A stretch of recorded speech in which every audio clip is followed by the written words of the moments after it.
extremo norte de la costa del Perú, donde el cálido mar, las playas y los hermosos manglares atraen toda la atención de los visitantes, hay una región de belleza extraordinaria y muy poco conocida. Está ubicada entre el mar y los cerros donde comienza la cordillera, y es el verdadero asombro de todos aquellos que se animan a visitarla. Volando desde la orilla del mar hacia el este, en cuestión de minutos el paisaje comienza a cambiar y aparecen unas colinas de poca altura cubiertas de una densa vegetación, color marrón oscuro, salpicada a ratos de gris y verde claro. Es un gigantesco bosque seco, aparentemente deshabitado, donde millones de árboles y plantas diversas se esfuerzan por alcanzar la luz y desarrollarse en un terreno visiblemente falto de agua.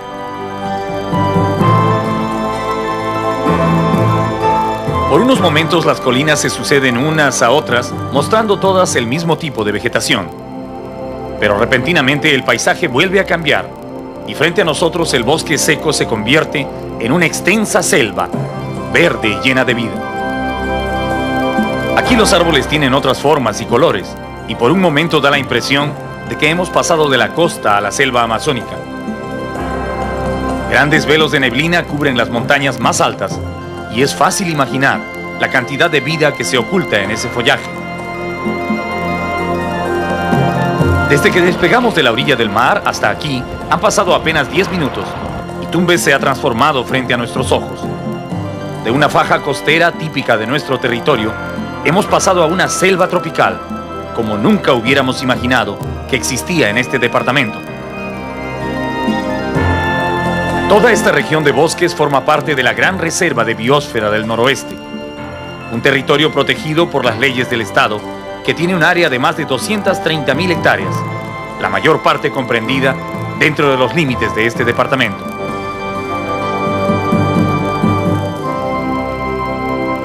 En esta reserva se protegen dos tipos de hábitat, el bosque seco ecuatorial y el gran bosque tropical del Pacífico. Dos ecosistemas únicos en el Perú, que albergan especies animales y vegetales que no se encuentran en ningún otro sitio en nuestro país. Estos bosques son el hogar del oso hormiguero, al que también llaman tamandúa y brazo fuerte, el cocodrilo de Tumbes, especie gravemente amenazada de extinción, los grandes monos coto, el venado de cola blanca, los coloridos trogones, las tarántulas marrones y los inquietos cormoranes. Aquí viven también insectos y aves extraordinarias y florecen especies vegetales tan raras que muy pocas personas saben que existen. El bosque seco, junto con el gran bosque tropical del Pacífico y el santuario de los manglares, donde habitan cientos de especies de pájaros de todos los tamaños y colores, son un patrimonio natural invalorable del Perú. Viajar por cada una de estas áreas protegidas es como volver a descubrir el departamento de Tumbes.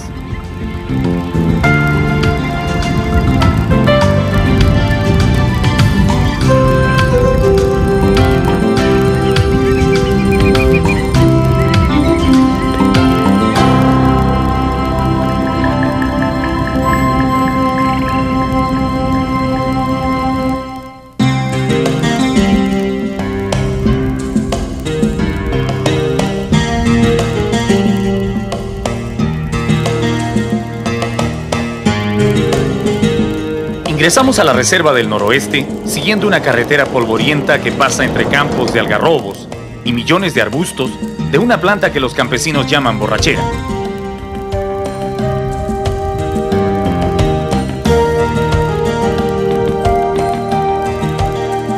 Nos dirigimos al bosque seco.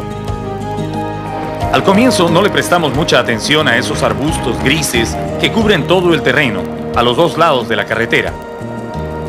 Pero luego los guías nos fueron comentando que estas plantas son una verdadera plaga en Tumbes. Y en los días posteriores descubriremos hasta qué punto estos arbustos han desequilibrado la vida de docenas de pueblos y caseríos en esta región.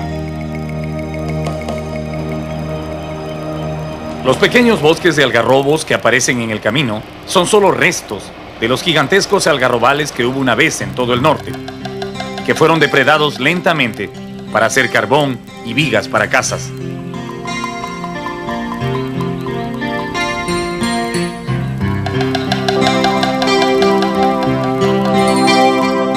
El algarrobo, considerado como un regalo de Dios en el desierto, es uno de los pocos árboles que ha logrado sobrevivir en estas latitudes. Sus raíces penetran profundamente en el suelo, buscando agua, y muchas veces son más grandes que el mismo árbol. Caminar, aunque sea por unos momentos por el interior de un bosquecillo de algarrobos, permite conocer también la gran variedad de vida que se acoge a la sombra de estos árboles.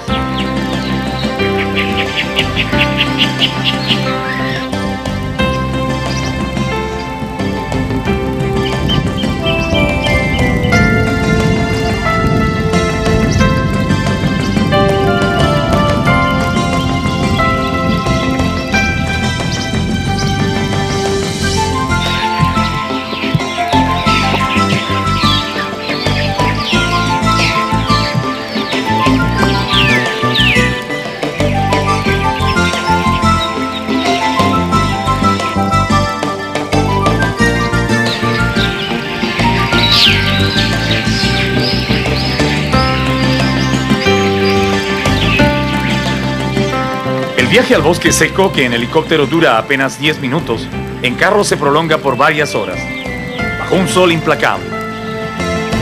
Nuestro objetivo son esos cerros azulados que se distinguen al fondo del paisaje. Allí está el bosque seco, en la zona que se denomina el Parque Nacional Los Cerros de Amotape. Cuentan que cuando los conquistadores españoles pasaron por esta región en el siglo XVI, con rumbo a Cajamarca, vieron a lo lejos estos cerros y les pareció que tenían el mismo color del algodón azulado con que las mujeres de su lejana patria confeccionaban sus faldas. Ese color, llamado Amotape en España, se quedó para siempre como el nombre de esos cerros. Desde que salimos de Tumbes hemos recorrido cerca de 85 kilómetros para llegar a los límites del Parque Nacional Los Cerros de Amotape, donde comienza el bosque seco ecuatorial. En el puesto de vigilancia nos detenemos brevemente para conversar con los guardaparques, que nos hablan de su trabajo y de los esfuerzos que realizan para impedir las incursiones de los cazadores, traficantes de aves y extractores de madera, que con frecuencia ingresan furtivamente en el parque. Nosotros estamos empeñados en poder... El jefe del puesto de control, que nos acompañará en todo el viaje, nos cuenta que tiene solo 4 guardaparques para cuidar un territorio de 91.300 hectáreas. No tienen vehículos ni presupuesto para combustible, pero aún así hacen lo mejor que pueden su trabajo, controlando sobre todo los carros que entran y salen por esta carretera.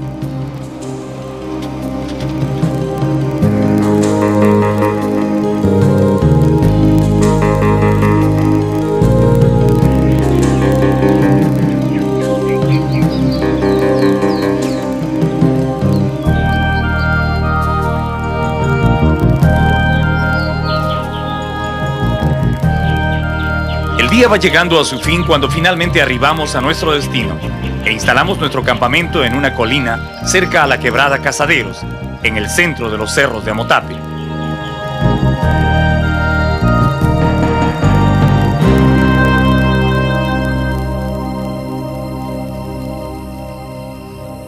A pesar del largo viaje, nadie se siente cansado y todo es animación y charla entre las carpas.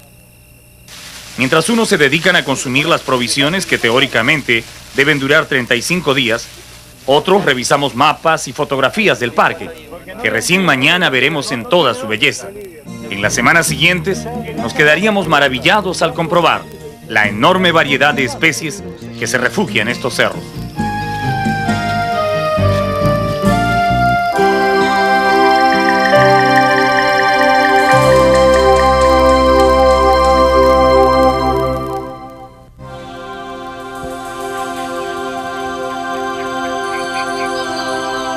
El crepúsculo y el amanecer tienen exactamente los mismos colores en el bosque seco y también la misma temperatura.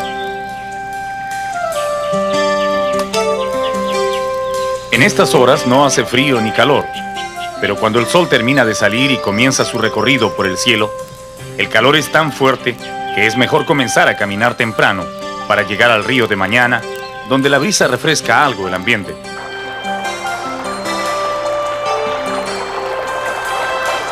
Por estar ubicada muy cerca de la línea ecuatorial, esta región debería tener un clima mayormente tropical, es decir, cálido y húmedo y con abundantes lluvias.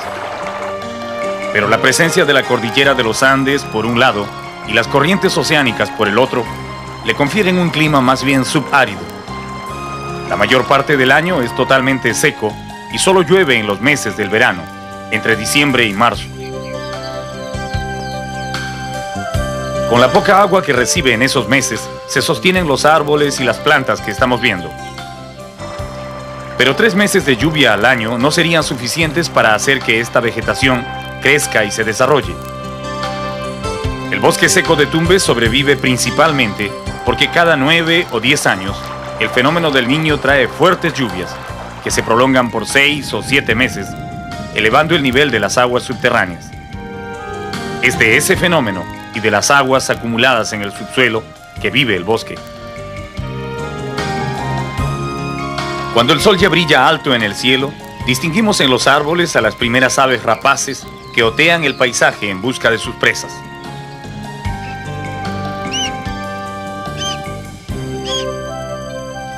Un halcón juvenil parece desperezarse en su rama antes de salir de cacería,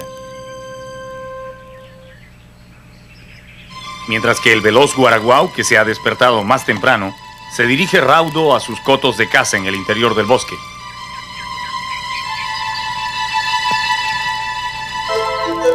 Un aguilucho de hermoso plumaje también escudriña el paisaje en busca de comida.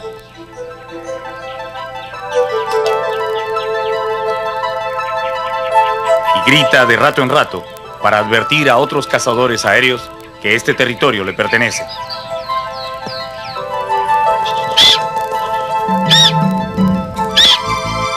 Este aguilucho es un excelente cazador. Su extraordinaria visión le permite descubrir desde muy lejos a los pequeños animales que le sirven de comida, aun cuando estos se mimeticen en su medio. Aquí parece ver algo.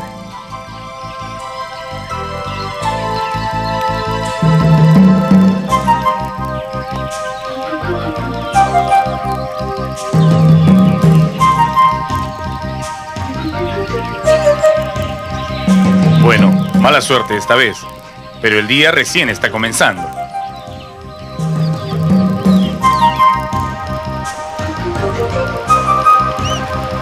Varios escuadrones de cormoranes pasan volando en formación, con rumbo a los sectores del río donde abundan los peces, que son su principal alimento. Y en las ramas de los árboles, pájaros de diversas especies también comienzan a dejar sus dormideros para salir en busca de comida.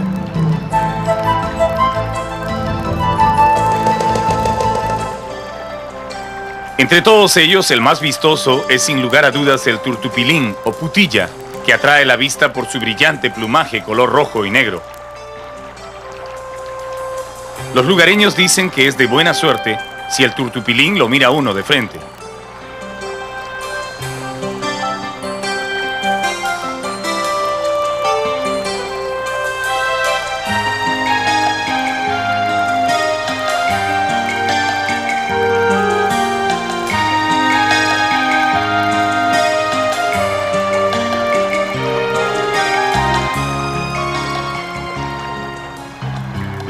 Los ceibos de tronco muy verde, con sus ramas totalmente desprovistas de hojas, sobresalen nítidamente entre la vegetación del bosque, como gigantes desnudos expuestos al sol.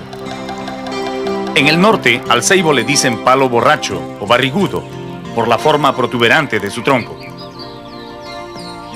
Aquí en el parque, donde está prohibido la tala de árboles, el ceibo llega a crecer hasta 25 o 30 metros de altura, y sus troncos alcanzan un diámetro de 4 metros, incluyendo las grandes aletas con que fijan su enorme peso en el suelo.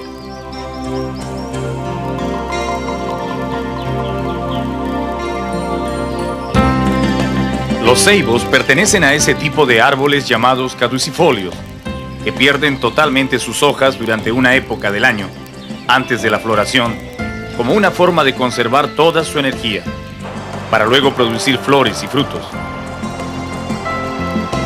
Por eso hay épocas en que se ve a los ceibos sin una sola hoja, y luego totalmente cubiertos solo de flores. En nuestra primera caminata por el bosque encontramos otra variedad de ceibos completamente erizados de gruesas púas que desarrollan desde sus primeros años para defender su tronco de los depredadores. Las púas tienen hasta 4 centímetros de longitud en algunos lados y protegen todo el tronco y las ramas del ceibo como una antigua armadura.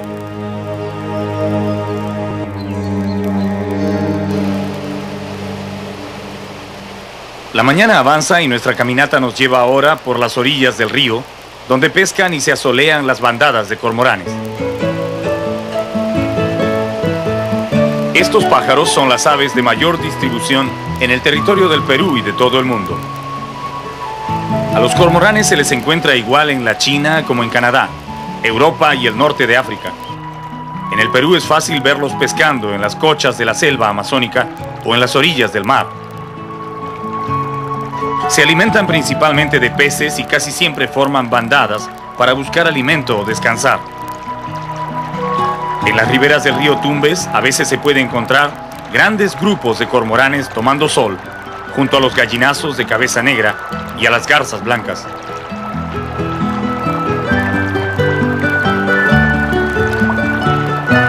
El río es el lugar de reunión de casi toda la avifauna del bosque. Con solo caminar por sus orillas, el visitante puede llegar a conocer muchos ejemplares de la gran población de pájaros que habitan en el bosque. En el lado ecuatoriano donde nace este río, le llaman Puyango. Recién cuando entra en territorio peruano recibe el nombre de Tumbes. Su caudal, que es bastante regular en todo el año, se convierte en un enorme torrente en los meses de lluvia, inundando caminos y senderos. Lo mismo ocurre con todas las quebradas que bajan de las montañas. Pero en esta época de estío en que visitamos el bosque, el río y las quebradas están en su mínimo caudal, y otros cursos de agua se han secado totalmente. Solo algunas pozas entre las rocas de las quebradas conservan agua suficiente para mantener la vida de los peces, anfibios y crustáceos que se refugian allí en espera de las lluvias. Los pobladores locales le llaman jagüeyes a estas pozas, que son también los abrevaderos, donde venados, zorros, pumas y otros ejemplares de la fauna mayor del bosque se acercan a tomar agua. Es muy interesante observar a los pequeños habitantes de estos jagüeyes en su mundo acuático. El cangrejo de río es el más sigiloso de todos. Armado con sus poderosas tenazas, aguarda escondido entre las algas el paso de algún pececillo descuidado para atraparlo. Este cangrejo tiene tanta fuerza en las tenazas que puede capturar y devorar peces 2 veces más grandes que él. En los lugares menos profundos toman sol sapos de varios colores y tamaños, algunos realmente extraños y aún no clasificados por los herpetólogos.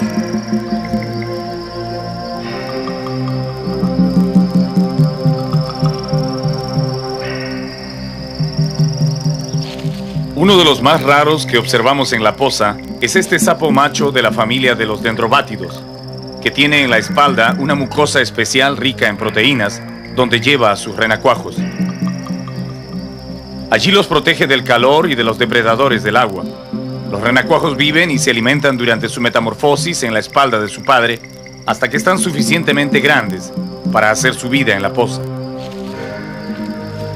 Pero si ese dendrobátido resulta extraño, el sapo bufo gigante es realmente sorprendente. Los bufos no son regularmente de este tamaño, pero aquí en el bosque, donde no existen muchos depredadores para su especie, llegan a crecer hasta 25 centímetros de largo y pesar casi 1/4 kilo. Eso los hace muy lentos, por lo que pasan la mayor parte del tiempo escondidos bajo las plantas acuáticas y solo salen durante la noche a buscar comida.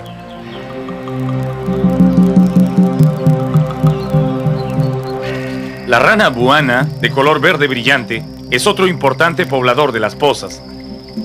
Acostumbra quedarse absolutamente inmóvil mientras espera el paso de algún insecto pequeño para atraparlo. Cuando se hacen más adultas, las buana pierden su color brillante y se tornan de un verde opaco para confundirse con su medio.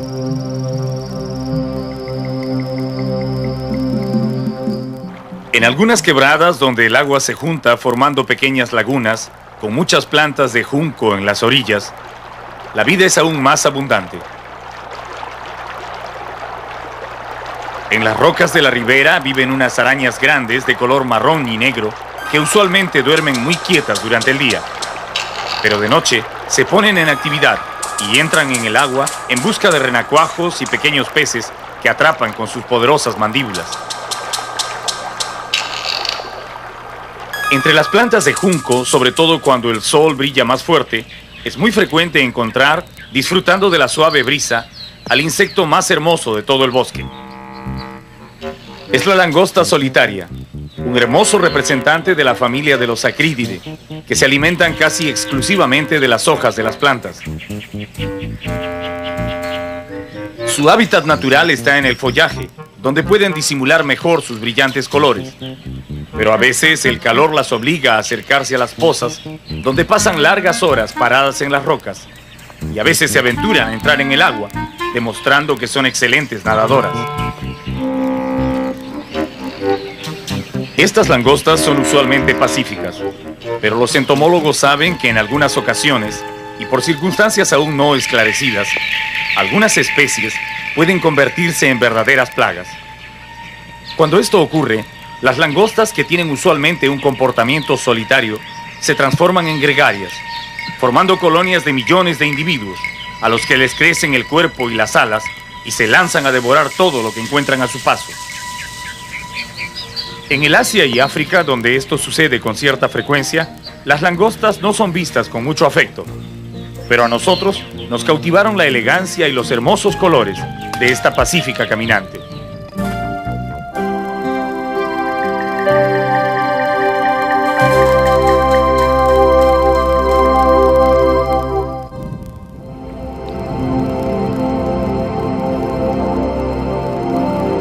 Antes de abandonar las pozas, nos acercamos lentamente a los barrancos de las orillas para mirar de cerca a las iguanas gigantes, que duermen al sol entre las grietas. Las iguanas gigantes, a las que en el norte del Perú llaman pacasos, son reptiles propios de climas cálidos y tienen especial importancia por haber formado parte de la dieta de los primeros grupos humanos que habitaron estas tierras. A pesar de su feo aspecto, su carne es muy apreciada hasta hoy, y no son pocos los que las cazan para comerlas. Las iguanas son animales diurnos que se alimentan de insectos y brotes tiernos de las plantas. Les gustan sobre todo los pequeños algarrobos y los retoños de ciertos cactus.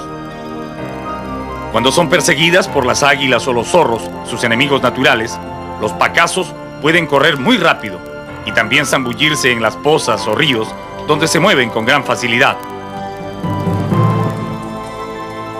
En los últimos años, más de 30.000 ejemplares de estos reptiles, sobre todo juveniles, han sido sacados de su hábitat natural para venderlos como mascotas, por lo que su número está reduciéndose considerablemente en Tumbes.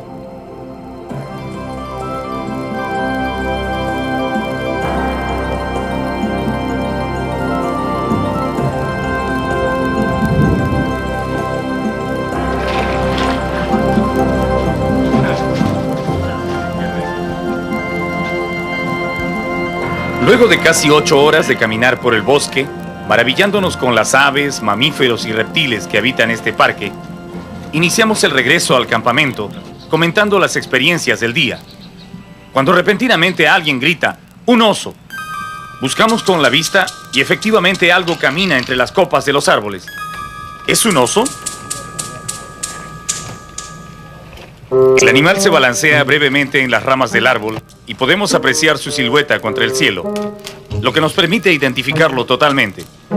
Es un oso hormiguero, típico del bosque seco, al que también le llaman oso colmenero u oso melero, por su costumbre de subir a los árboles en busca de panales de abeja, cuando no encuentra las hormigas que son su comida favorita.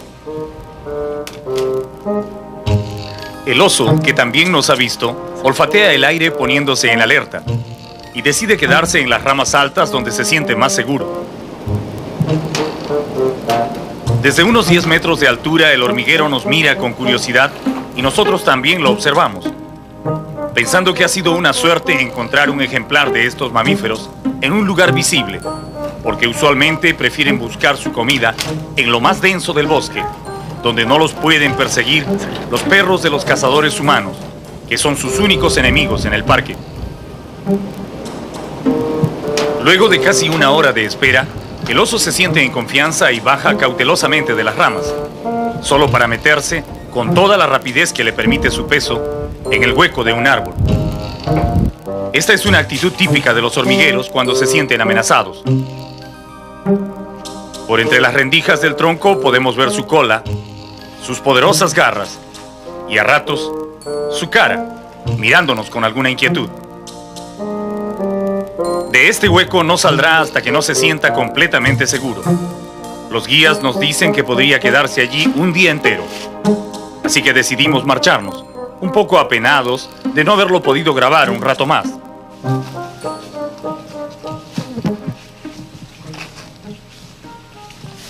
Pero no avanzamos mucho cuando tropezamos con otro ejemplar, de pelaje totalmente blanco, que viene caminando lentamente por el suelo cubierto de hojas.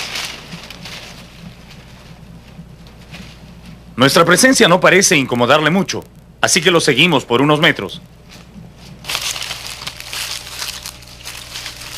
Pero cuando el camarógrafo trata de acercarse un poco más, el hormiguero voltea rápidamente y se pone en guardia. Esa es su posición de ataque, y en este momento es muy peligroso acercarse. Sus extremidades superiores, armadas con 3 filosas garras, son como navajas que pueden inferir cortes muy profundos.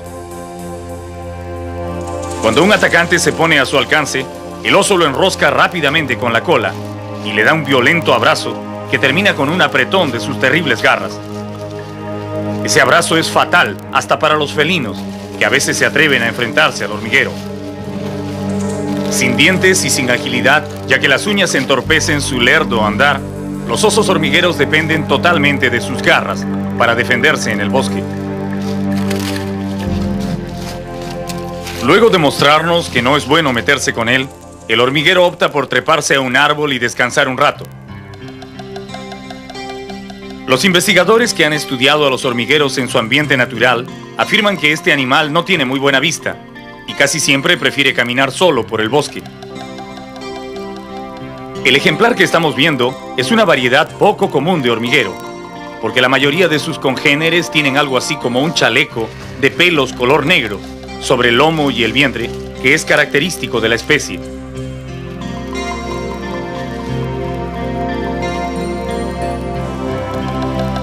Estos animales se encuentran en los bosques secos y húmedos de casi todo el continente americano, desde México hasta Argentina, y en cada país tienen un nombre local diferente. Por ejemplo, en México le dicen brazo fuerte, en Costa Rica, oso mielero, y en Brasil, caguaré. Pero existe una denominación común para este hermoso mamífero, y es tamandúa, palabra que designa el género al que pertenecen y que todos los investigadores usan con frecuencia. El tamandúa que trepó al árbol decide ahora volver a tierra y continúa su camino.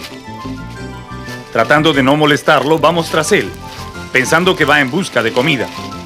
Pero no logramos seguirle la pista por este suelo enmarañado, cubierto de plantas espinosas y arbustos de entrecruzado ramaje. Una vez que lo hemos perdido, nuestros guías proponen buscar nidos de termitas y montar guardia allí hasta que llegue un hormiguero. La idea nos parece un poco ingenua por su simpleza, pero igual, en los siguientes días nos la pasamos grabando docenas de nidos de termitas, que por lo demás abundan mucho en este bosque. Aunque comúnmente se les llama hormigas blancas u hormigas de la madera, las termitas no deben ser confundidas con las verdaderas hormigas, que pertenecen al orden Hymenoptera. Las termitas o comegenes pertenecen al grupo de las isópteras y no son ni siquiera parientes lejanos de las hormigas. Las termitas son insectos muy voraces que se alimentan básicamente de madera. Su sistema digestivo cuenta con una rica flora intestinal que transforma la celulosa de la madera en los nutrientes que necesita el insecto. Tienen el cuerpo muy blando y rara vez se presentan expuestos al aire libre. Por eso viven ocultos en estos nidos gigantescos, repletos de túneles, que construyen con los desechos de la madera que excretan y luego moldean y endurecen al sol. La idea de esperar al tamandúa junto al nido de las termitas finalmente dio resultado. Pero no llegó el individuo que ya conocíamos, sino otro, vestido con el conocido chaleco de pelos negros de los osos de su especie. Sin darle mayor importancia a nuestras cámaras, el oso comenzó su festín de termitas, ofreciéndonos el más hermoso espectáculo que la naturaleza puede poner ante ojos humanos. El de un animal silvestre, libre y sano, disfrutando de una abundante comida.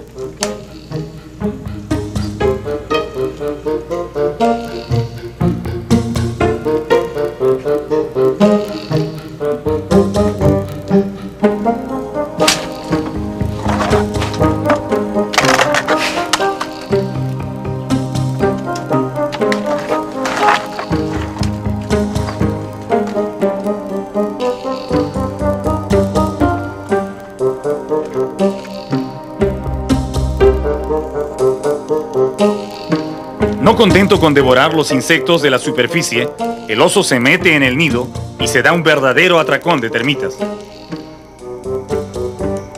Para alimentar su robusto cuerpo, que llega a pesar hasta 10 kilos, el hormiguero come 3 o 4 veces al día, miles y miles de termitas que le proporcionan las grasas y proteínas que necesita para vivir. Finalmente, satisfecho de su comida, regresa al bosque a dormir por unas horas. Mientras las termitas corren enloquecidas, tratando de reparar los daños causados en su nido.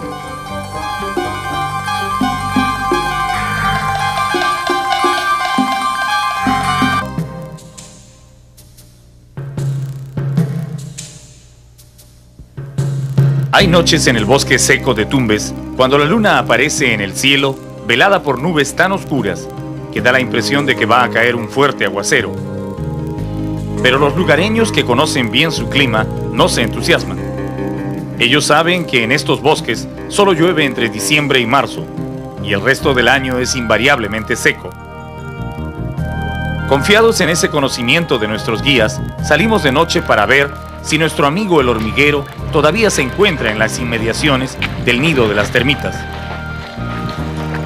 Antes de llegar, ya escuchamos los fuertes rasqueteos de sus uñas arañando el nido. El tamandúa está comiendo de nuevo, y con tal entusiasmo que pareciera que no ha probado un bocado en todo el día.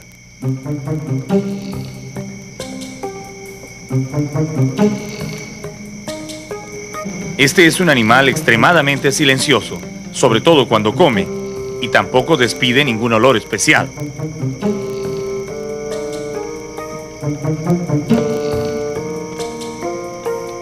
Con tranquilidad, pero con firmeza, como si estuviera en su casa, el oso abre los túneles donde se refugian las termitas y las atrapa velozmente con su pegajosa lengua.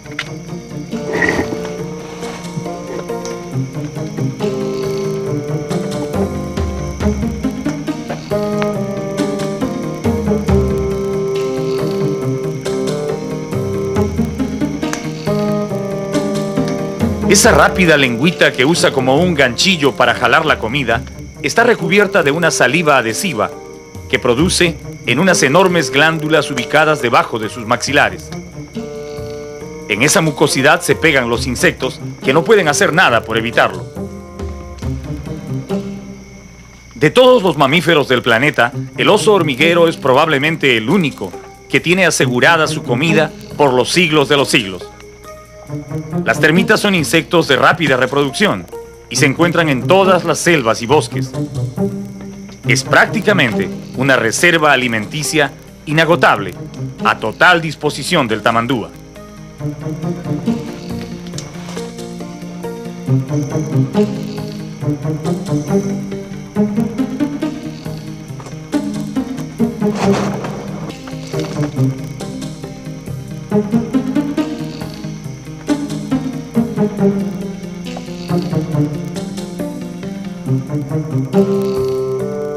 Demostrando que tiene un apetito insaciable, el oso vuelve a meterse en el interior del nido, donde al parecer le resulta más cómodo atrapar a los insectos.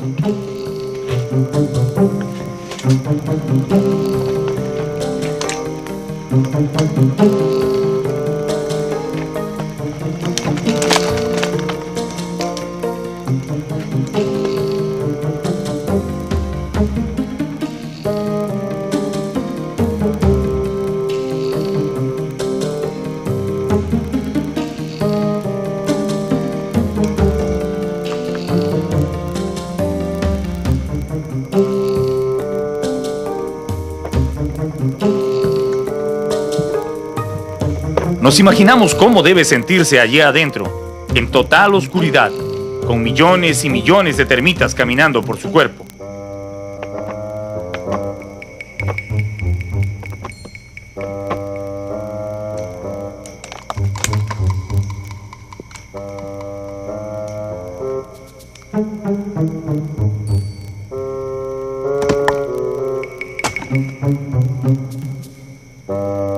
Cuando finalmente sale, está recubierto de miles de rubios insectos que se enredan en sus pelos. Parece que esta vez las termitas están muy molestas porque lo pican con fuerza en las orejas, el único sitio más o menos vulnerable en el duro cuerpo del depredador. Es imposible calcular cuántas termitas se come el hormiguero en cada una de estas sesiones, pero han de ser muchas, porque llega un momento en que el nido queda semivacío y el oso pierde todo interés.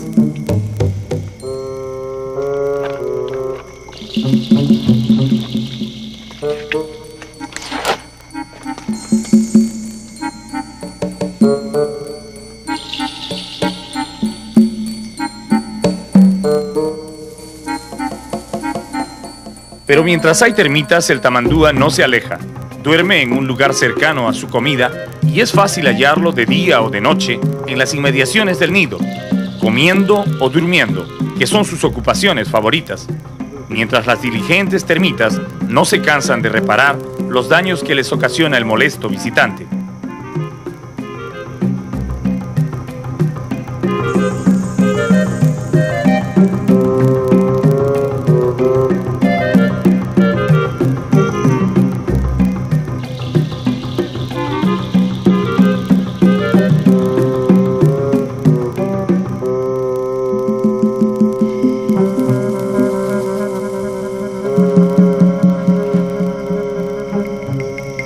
Una noche, con el ánimo de tener un recuerdo del viaje, uno de los integrantes de nuestro grupo se llevó al campamento un buen pedazo de este nido que había quedado en el suelo. Aún contenía muchas termitas y lo dejó al aire libre para que terminen de salir.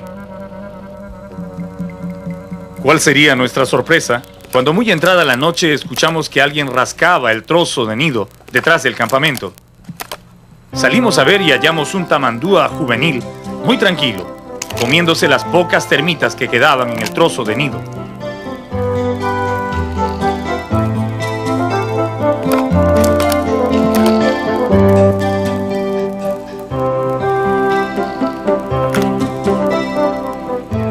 Nos quedamos observando largo rato y notamos que parecía no tener ningún miedo a los humanos.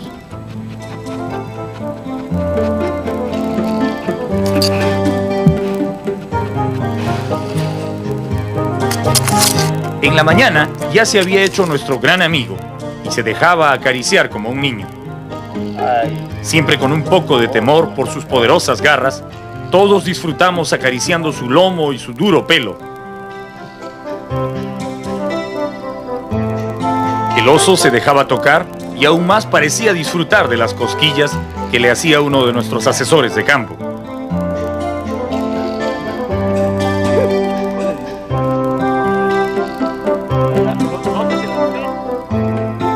Se afirma que los grandes osos hormigueros pueden ser domesticados y llegan a vivir en amistosa convivencia con sus dueños. Pero el tamandúa es una especie que muy raramente entabla relaciones con los humanos. Los guías pensaban que tal vez este ha tenido contactos previos con lugareños que lo han tratado bien y ha ido perdiendo su miedo a la gente. Pero a pesar de su aparente docilidad, notamos que el oso se dejaba acariciar, pero no abrazaba a nadie. Para él, el abrazo es un recurso mortal que solo emplea en la lucha. Después de pasar unos momentos con él y hacer fotografías de recuerdo, lo llevamos todos juntos al interior del bosque, lejos de la zona de campamentos. Ese pequeño tamandúa sería uno de los mejores recuerdos de nuestro viaje.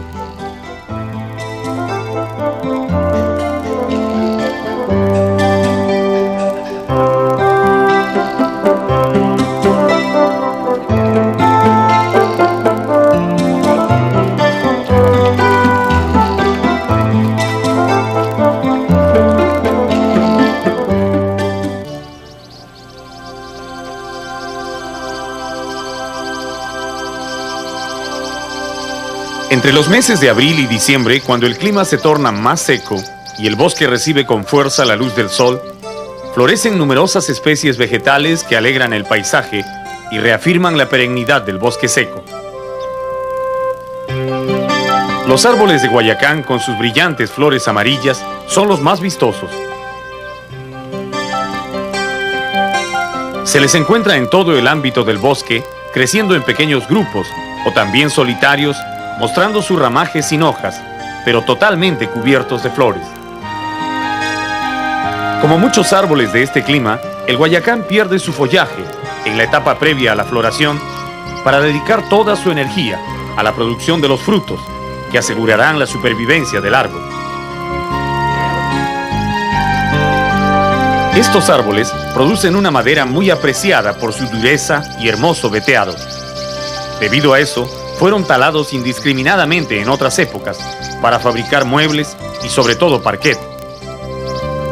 Ahora las leyes los protegen, pero aún así, muchos extractores ilegales de madera siguen cortando Guayacán, inclusive dentro de reservas como estas, para vender clandestinamente la madera. Es bueno saber que el parquet hecho de Guayacán es un producto cuyo comercio está prohibido en el Perú.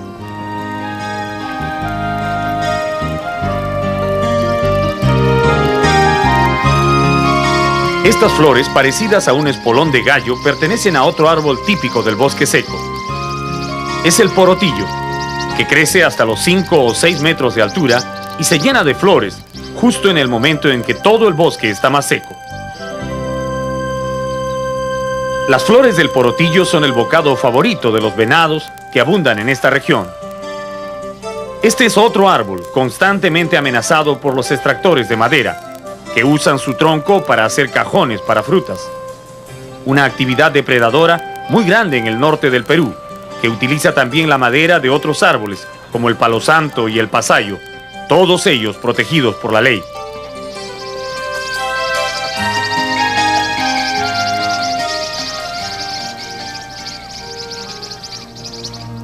Este tronco fuerte, con ramas altas, decoradas con docenas de bolitas color castaño, que parecen adornos de Navidad, es el polopolo, otro importante ejemplar de la flora del bosque. Su población no es muy abundante, crecen muy dispersos en el bosque en grupos de 5 o 10 y son fácilmente identificables por su tronco negruzco y esas bolitas que lo adornan cuando es la época de fructificación.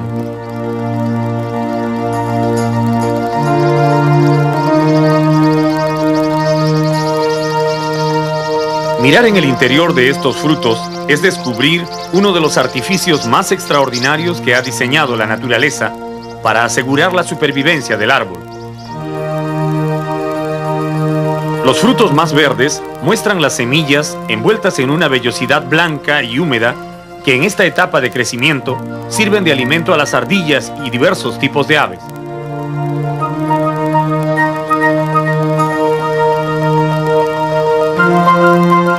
Pero cuando el fruto ya está maduro, se abre espontáneamente y exhibe las semillas, cubiertas ahora de unos pelos blancos y suaves que a manera de alas les permitirán volar con el viento, esparciendo la descendencia del polopolo por todo el ámbito del bosque. Probablemente esa fue la forma como las semillas de algunas especies provenientes de la selva amazónica cruzaron la cordillera y llegaron al bosque de Tumbes. Estas semillas llevadas por el viento, caen al suelo y esperan las condiciones propicias para germinar. Pero si acaso las lluvias tardan mucho o no son suficientes, las semillas entran en un estado de letargo que les permite mantenerse vivas por larguísimo tiempo, sin perder su capacidad de germinar. Los botánicos llaman a ese estado dormancia, que es una propiedad de casi todas las especies vegetales del bosque seco.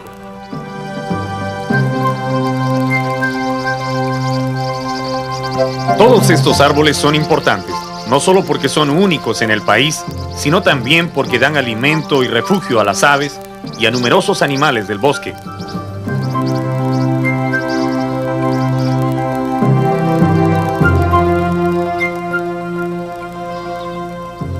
Precisamente en la cercanía de los árboles de Porotillo, nuestro camarógrafo descubre ahora una pequeña cría de venado gris, descansando bajo la sombra de un arbusto.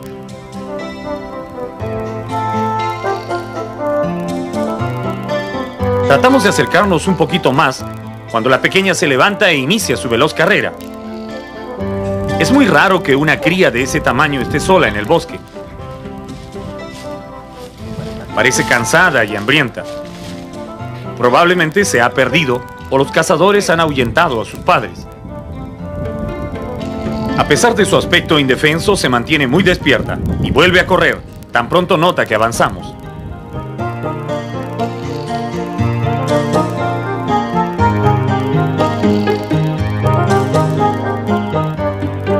Los venados grises viven en estos espacios abiertos que les permiten correr a velocidad para huir de sus depredadores. Pero también suelen meterse entre los matorrales cuando buscan comida. Precisamente hacia allá escapa ahora la venadita. No sería raro que sus padres hayan estado observando esta escena desde los matorrales, sin acercarse por temor a nuestra presencia.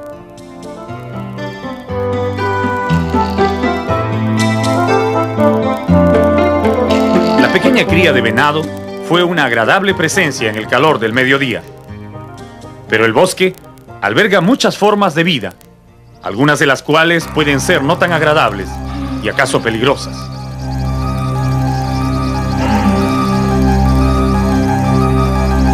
No tienen veneno, pero igual provocan temor en el que la mira. La culebra Alsophis elegans mide un poco más de 1 metro de largo y casi siempre se arrastra por el suelo del bosque en busca de insectos y batracios para comer.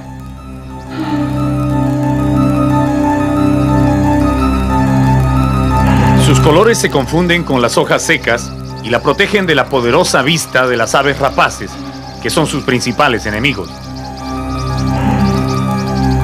Aun cuando su ambiente preferido es el suelo, esta culebra puede trepar también a los árboles, en busca de los pichones de las aves.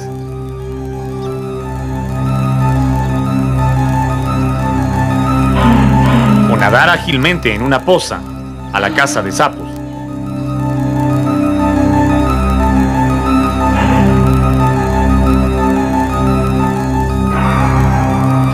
Otro personaje que trata de disimular su presencia entre las hojas secas es la tarántula migala. Vive en los huecos del suelo y se alimenta de insectos y aves pequeñas. Ella sí es de temer.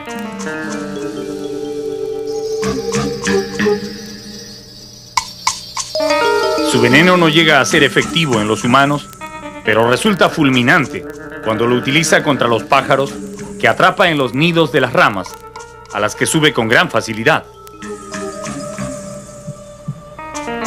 También caza lagartijas y culebras pequeñas. Las tarántulas normalmente no son agresivas y se quedan muy quietas cuando alguien se acerca a mirarlas.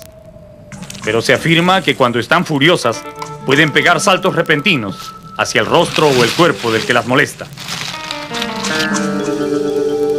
En el bosque seco de los cerros de Amotape encontramos muchísimas de estas tarántulas peludas, de color marrón claro, caminando por el suelo o tomando sol entre las rocas.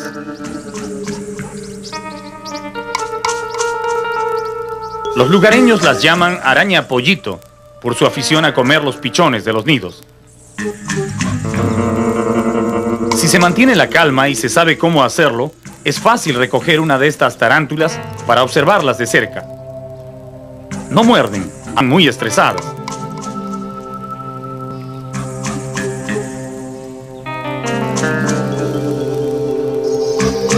Así es posible observar las poderosas mandíbulas que les sirven para triturar a sus presas. La tarántula migala es domesticable y algunas personas se animan a tenerlas como mascotas.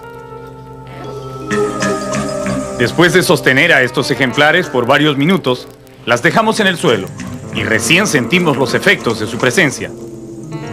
El pelo de su cuerpo se pega en la piel y es muy irritante, más molesto que la picadura de un zancudo.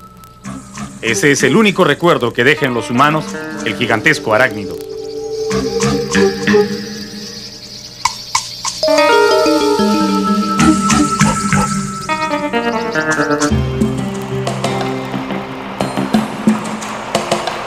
Buscar algunos ejemplares del cocodrilo de Tumbes, una de las especies en mayor peligro de extinción, que se refugia en esta reserva, fue uno de los objetivos más importantes de nuestro viaje.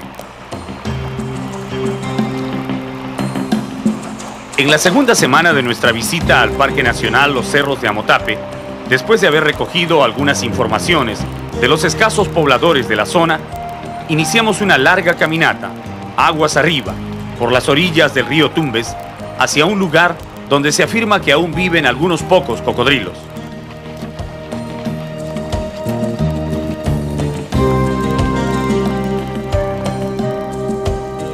Este río de aguas templadas, que tiene sus nacientes en el Ecuador, recorre 124 kilómetros en nuestro territorio, antes de desembocar en el Océano Pacífico a la altura de la ciudad de Tumbes.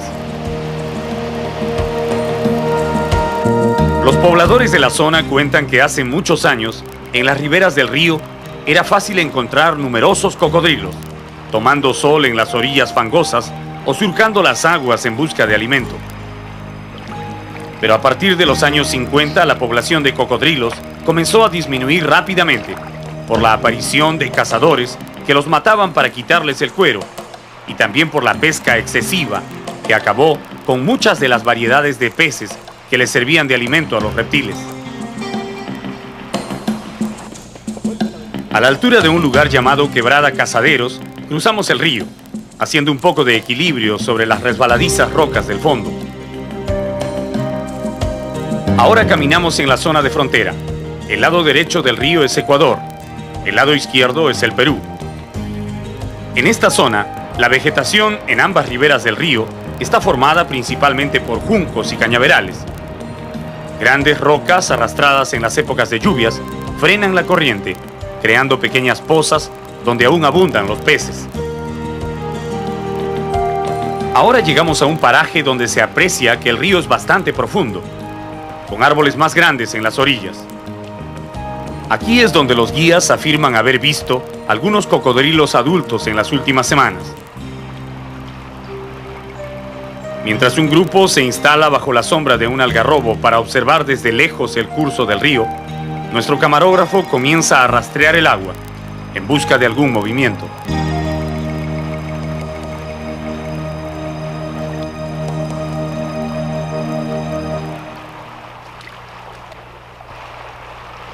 La espera es larga, pero da resultados. Un cocodrilo muy grande, con el cuero del lomo brillando al sol, nada aguas abajo, como si fuera un tronco llevado por la corriente. Es un ejemplar adulto, calculamos que mide unos 4 metros, y verdaderamente es difícil creer que lo estamos viendo nadar en un río de la costa.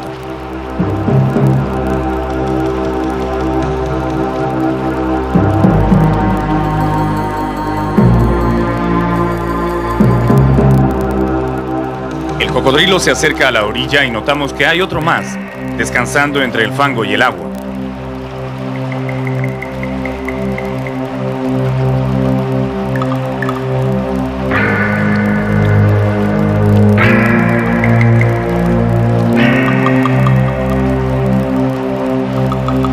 Probablemente estamos viendo los dos únicos ejemplares de cocodrilo que quedan en esta parte del parque. El cocodrilo americano, conocido como cocodrilo de Tumbes en el Perú, porque solo se le encuentra en esa parte del país, es el reptil de más amplia distribución en el continente americano. Se le encuentra desde la Florida en los Estados Unidos hasta América Central y los territorios de Venezuela, Ecuador y Colombia. Altamente amenazado en nuestro país, es oficialmente el único reptil peruano considerado verdaderamente en vías de extinción.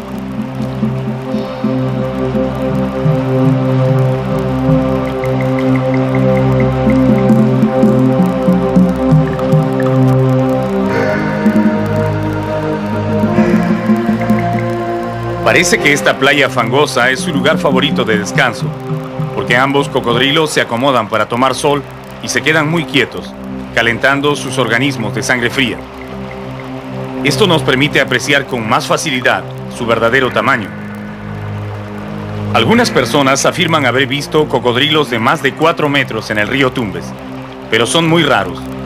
Estos animales, que crecen lentamente durante toda su vida, que dura unos 40 o 50 años, rara vez se salvan de los cazadores para llegar a tamaños mayores que este.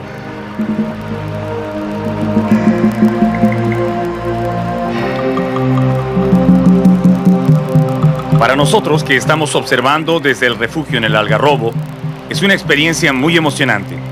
Entre triste y feliz, contemplar, aunque sea de lejos, a estos magníficos animales, descendientes de los grandes reptiles que dominaron el mundo en épocas remotas y que ahora están a punto de desaparecer en nuestro país. Los investigadores que han pasado mucho tiempo en esta reserva buscando al cocodrilo de Tumbes reportan que en todo el curso del río, desde el lugar donde éste ingresa al Perú hasta la desembocadura, difícilmente hay una población de 50 cocodrilos.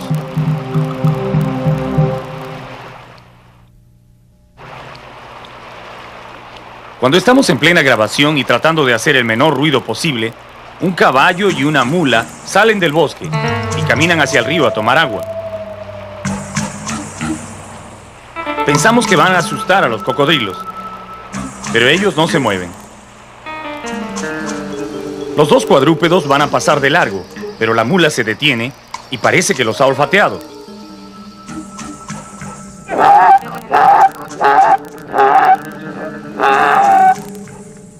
No sabemos qué habrá querido decir con ese relincho, pero las dos bestias se alejan prudentemente de los reptiles para tomar agua.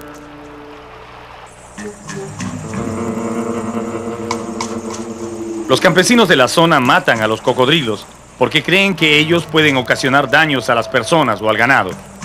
Pero esa creencia es totalmente incorrecta. Los cocodrilos se alimentan fundamentalmente de peces, cangrejos y moluscos, y muy raramente atrapan algún mamífero pequeño que se acerca al río. Una garza blanca grande que pesca en la orilla también ha visto al cocodrilo y se acerca a curiosear. Parece que no conoce bien al reptil, pues lo mira con atención y luego huye un poco asustada.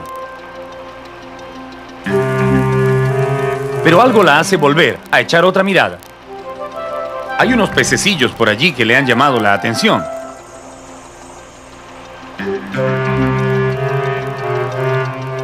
Se acerca sin temor y se pone a picotear a pocos centímetros del gigante, en un alarde de valor o un exceso de confianza. La verdad es que al cocodrilo no le interesa la garza como comida, y aun cuando tuviera mucha hambre, no podría sorprenderla, porque sus movimientos en tierra son muy lentos. Su cuerpo, de 180 kilos de peso, se mueve fácilmente en el agua, pero en tierra se torna torpe y desmañado.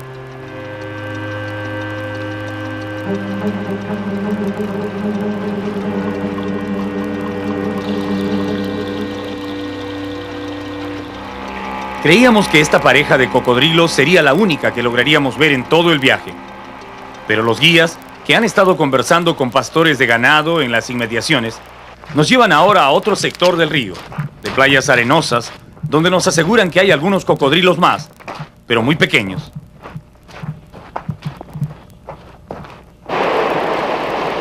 Volvemos a cruzar el río y caminamos cerca de 3 horas hacia un sector denominado Poza Macanche. Y allí, efectivamente, hallamos 3 pequeños cocodrilos descansando en una playa.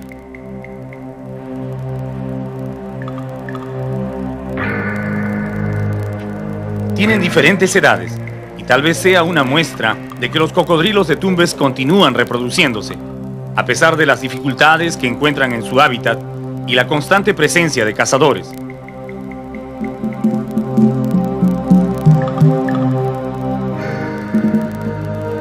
Uno de ellos es especialmente atractivo. Tiene el hocico torcido hacia arriba, tal vez como resultado de algún accidente o una malformación genética.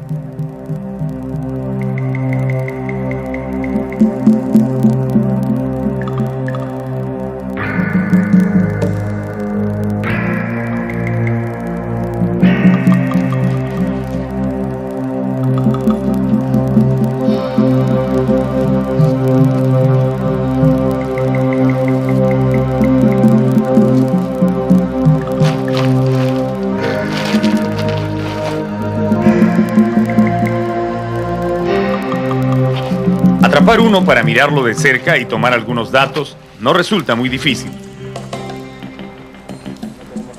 El profesor Lucio Delgado, jefe del Parque Nacional Los Cerros de Amotape, que viaja con nosotros, está especialmente emocionado con este hallazgo de cocodrilos pequeños.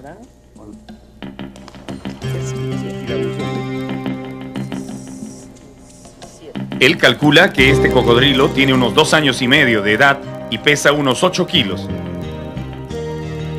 Tiene todas sus extremidades completas, algo que es raro en cocodrilos jóvenes, que usualmente sufren el ataque de adultos o son mordidos por sus propios parientes. A pesar de su escaso tamaño, 1 metro con 10 centímetros, el cocodrilo es muy fuerte y en los violentos movimientos que hace por liberarse, ha logrado herir con sus dientes la mano de uno de nuestros guías. El jefe del parque cree que es una buena señal la presencia de estos jóvenes cocodrilos en el río, porque significa que la especie aún sigue reproduciéndose en su hábitat natural. Pero esto no quiere decir necesariamente que esté comenzando una recuperación de la población de cocodrilos. Mientras existan cazadores que los persiguen y gente que los mata solo por deporte, estos cocodrilos juveniles tendrán muy poca oportunidad de llegar a ser adultos. Luego de un buen rato de admirarlo y anotar sus características, el jefe del parque nos pide devolverlo al agua. ¡Adiós! Apenas lo soltamos, desaparece en la poza, donde ya están nadando también sus hermanos. Son estas pozas profundas que se forman en determinadas zonas del río, los lugares favoritos de los cocodrilos, para pescar y descansar. Pero aquí también llegan los pescadores humanos, que utilizando venenos como el barbasco, que obtienen de la raíz de una planta de la zona, y a veces hasta dinamita, interfieren irreversiblemente en el hábitat natural de los cocodrilos. Es muy posible, si no se hace algo por evitarlo, que los cocodrilos sigan disminuyendo hasta desaparecer por completo del río Tumbes. Si eso ocurre, habremos perdido una de las especies de reptil más grandes y hermosas que la naturaleza puso en nuestro territorio.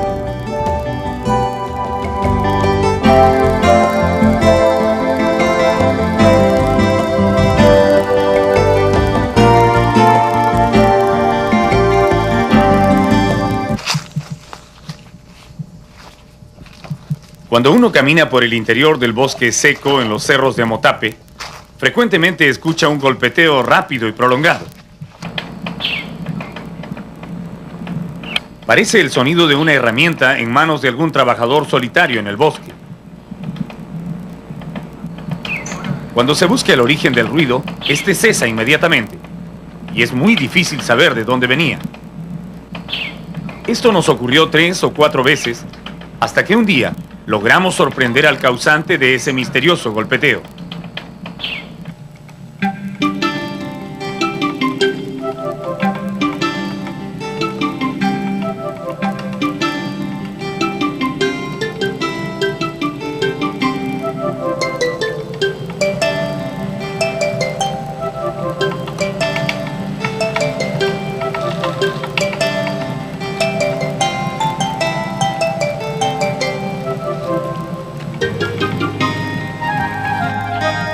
Era efectivamente un trabajador solitario, de apenas 15 centímetros de tamaño, empeñado en golpear la rama de un árbol en busca de comida. Su nombre local es Picapalo, pero todos lo conocen mejor como Pájaro Carpintero Chico.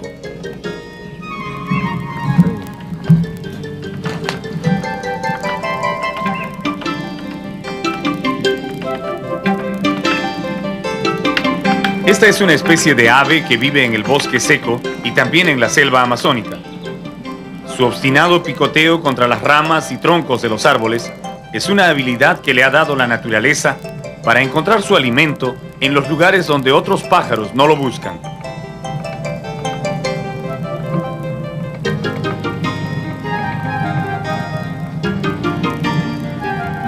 El pequeño carpintero picotea un rato y luego hurga en los huequitos en busca de hormigas, larvas de escarabajos y otros insectos que conforman su dieta. Los músculos de su cuello y su cabeza son tan fuertes que puede dar hasta 100 picotazos por minuto, sin sentir el menor cansancio, ni romperse el pico, por supuesto.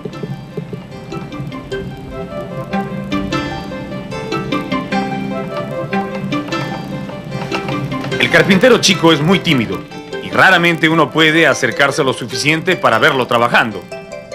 Pero si se tiene la suerte de encontrarlo en un día que está con mucha hambre, allí sí es posible disfrutar de unos buenos minutos observando a este pequeño martillero con plumas que no se cansa de picotear en busca de su comida.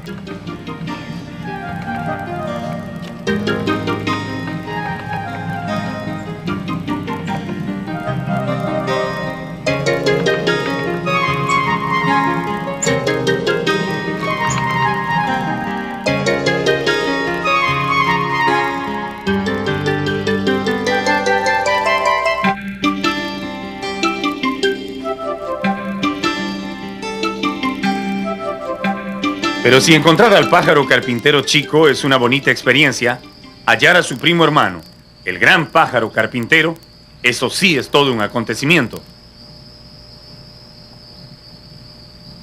El picoteo del pájaro carpintero mayor suena diferente en el bosque.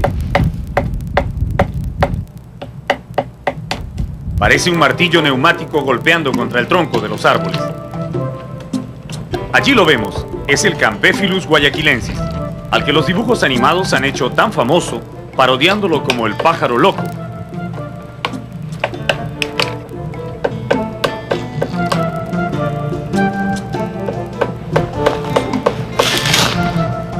Es el pájaro carpintero grande, el más llamativo de todas las aves del bosque.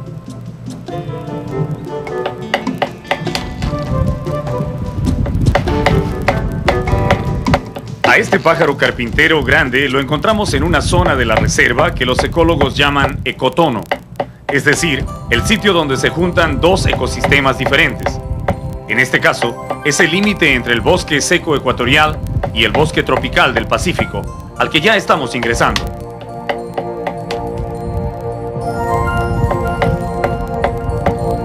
Aquí los árboles son más altos y tienen un espeso follaje, muy diferente a los árboles grises y sin hojas del bosque seco. Sin prestarnos mucha atención, a pesar de que nos ha visto, el carpintero continúa con su trabajo de picotear la gruesa rama en busca de insectos. Cualquier otra ave que golpeara de esta manera un árbol con el pico no duraría ni un día con vida, porque su cerebro también quedaría expuesto a un martilleo incesante que terminaría por destruirlo.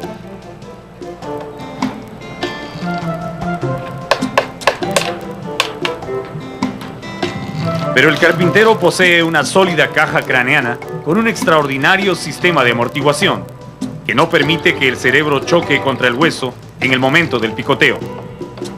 Esto, unido a sus poderosos músculos del cuello, hacen que el pájaro pueda golpear 30.000 veces al día, sin descanso y sin sufrir el más mínimo dolor de cabeza.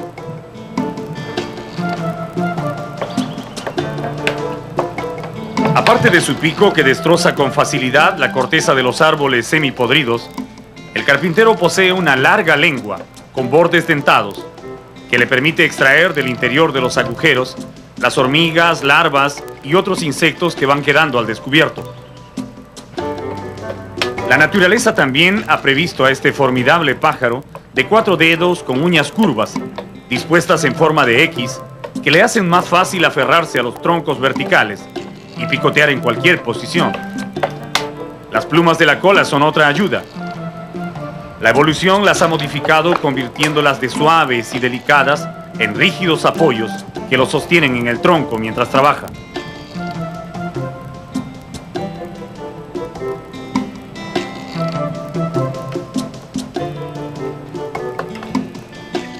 El picapalo, como le llaman en el norte, perfora huecos redondos en los troncos de los árboles muertos y allí la hembra deposita 1 o 2 huevos. El macho es el que se encarga de incubarlos y más tarde de dar de comer a los polluelos, que a los 15 días de nacidos ya asoman la cabeza por el nido y se quedan contemplando el bosque, donde pasarán el resto de sus vidas.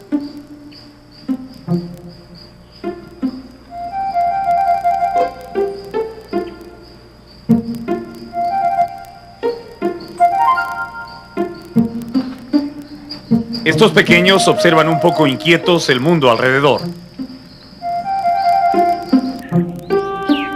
De repente, uno sale volando, dejando solo a su hermano, que al parecer todavía no domina el arte del vuelo. Pero no se queda solo. De la oscuridad del nido emerge casi de inmediato un tercer carpinterito, que se asoma a la luz, admirado de la inmensidad del bosque. Dentro de unas pocas semanas, ellos también alegrarán el bosque con su característico picoteo.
Al pasar por los dominios de los grandes pájaros carpinteros, estamos ingresando a otro ecosistema que cobija a nuevas y más interesantes especies animales y vegetales.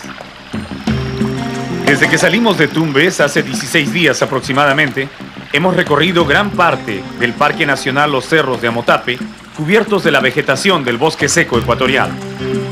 Ahora nos acercamos al bosque tropical del Pacífico, conocido por los ecólogos como el Bosque Nacional de Tumbes. Un mundo diferente, casi amazónico, donde nos esperan otras maravillas de la naturaleza.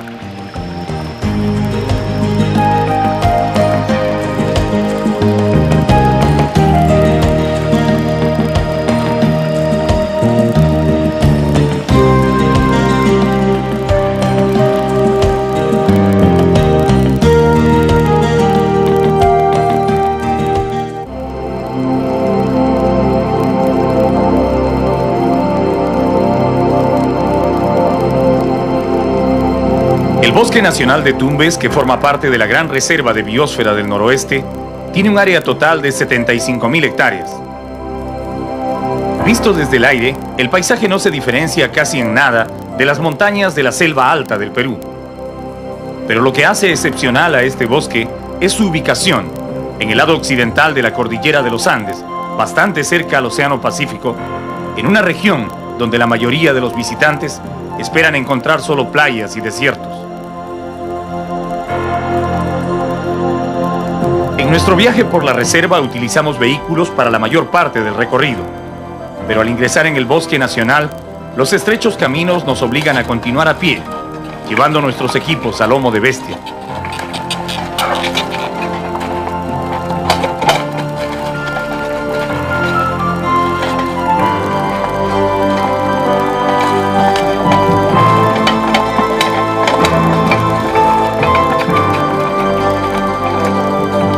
Durante la larga marcha hacia el lugar donde instalaremos el primer campamento, nos detenemos con frecuencia para observar el territorio al que estamos ingresando.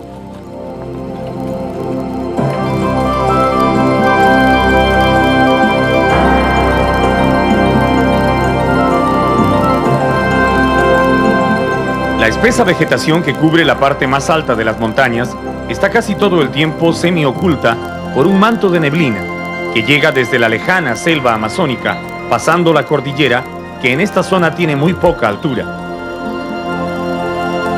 La temperatura media anual de este bosque es de 22 grados centígrados, pero desciende hasta los 15 grados durante las noches y se levanta hasta los 30 en los meses del verano. Este mundo nublado es el hogar del trogón, una hermosa ave de colorido plumaje a la que también llaman curucuy, por el sonido que hace con su canto. Aves de esta misma especie viven en las selvas amazónicas, al otro lado de la cordillera. Probablemente los antepasados de este trogón pasaron al bosque de Tumbes en épocas remotas, y al encontrar abundante alimento y una vegetación parecida, decidieron quedarse en este lugar, disfrutando de un nuevo hábitat.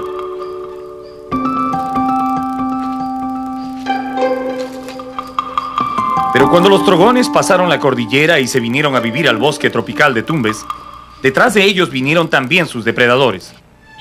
Uno de ellos, el halcón de los caminos, un feroz cazador de batracios y reptiles pequeños que también suele incursionar en los nidos del trogón para devorar a sus pichones.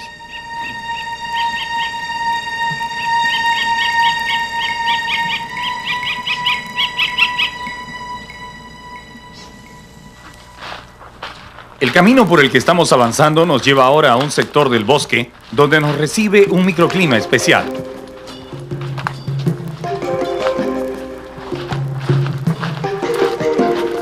Es como si repentinamente hubiéramos ingresado en un cuarto con aire acondicionado. La neblina nos rodea y la vegetación cambia de imprevisto.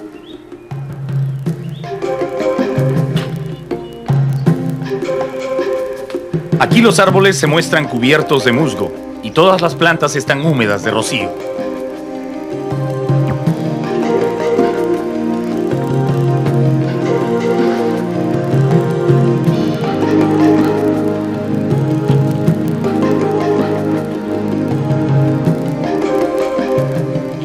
Los guías nos informan que a este sector del camino los visitantes le llaman la Avenida de las Orquídeas y nos invitan a mirar con atención las ramas altas de los árboles para comprender por qué.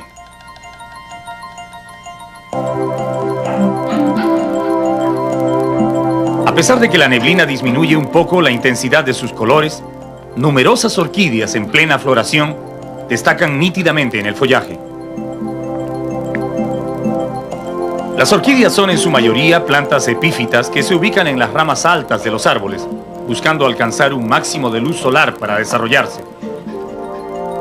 Se alimentan del humus producido por la descomposición de las hojas de los árboles o de los nutrientes que pueden captar del agua de la lluvia, pero nunca de su anfitrión, porque no son parásitas.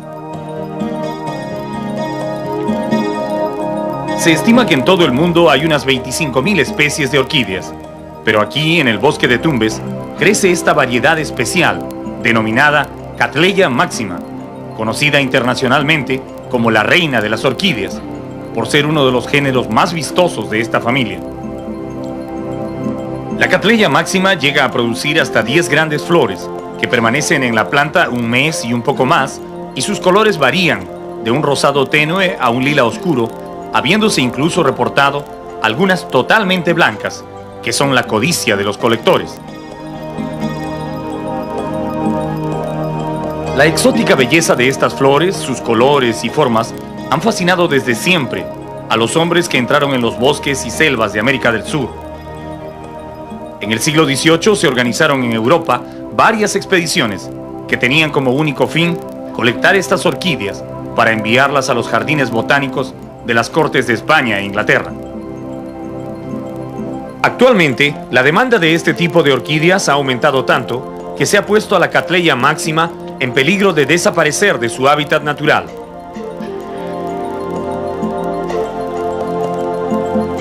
En lugar de cultivarlas en grandes viveros, Muchos colectores prefieren entrar cada año en los bosques y extraer miles de orquídeas para venderlas a las florerías de las ciudades. Quizás el bosque tropical de Tumbes sea el último refugio de estas hermosas flores que la naturaleza hizo crecer generosamente en nuestro país.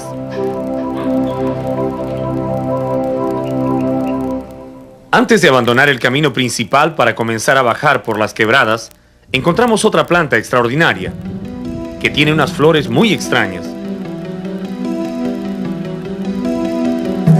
Es una variedad de papaya silvestre a la que la gente del lugar llama yuca de monte o coral. Sus flores son de un rojo tan intenso que recuerdan el color de la sangre. Se cuenta que los antiguos mochicas que dominaron esta región en la época preincaica utilizaban el fruto de una papaya silvestre llamada ullucho para impedir que la sangre de las víctimas de sus sacrificios se coagule. El ulluchu mantenía la sangre en estado líquido y ellos podían llevarla hasta los templos más lejanos para celebrar sus ritos y ceremonias. ¿Será tal vez esta yuca de monte el ulluchu de los sacerdotes mochicas?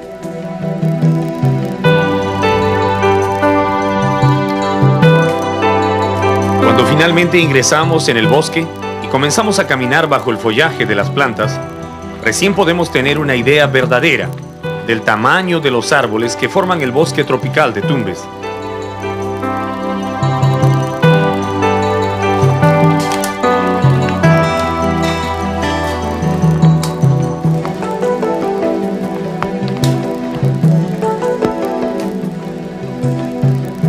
Aquí, donde las leyes prohíben cortar los árboles, algunos han crecido tranquilamente por 100 o 200 años, llegando a alturas que sobrepasan los 30 metros.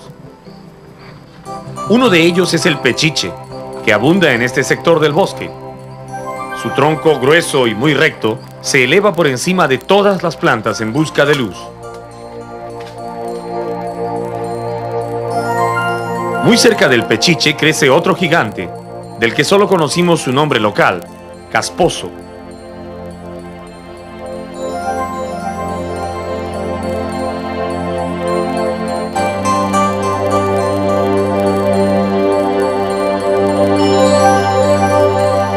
La corteza de este árbol es realmente extraña.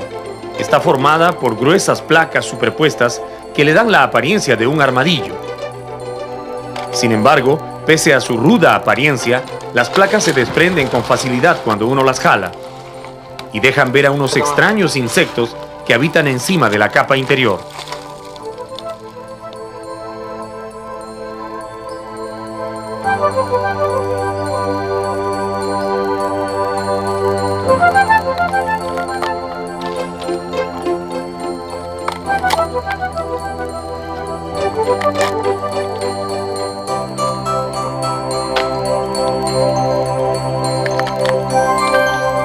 Los guías nos informan que la madera del casposo no es muy buena para hacer muebles, pero su frondosa copa da refugio a cientos de aves que habitan en el techo del bosque.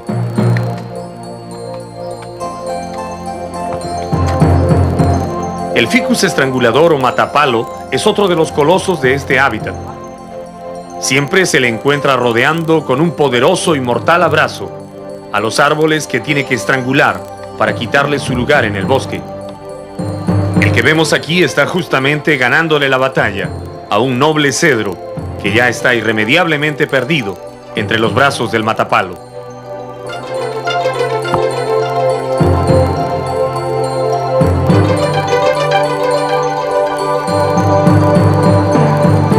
En medio de toda esta vigorosa vegetación, instalamos nuestro campamento, bastante cerca de la quebrada Naranjal, en el mismo corazón del bosque. De aquí saldremos en la mañana, en busca de las últimas familias de monos coto que se albergan en este lugar.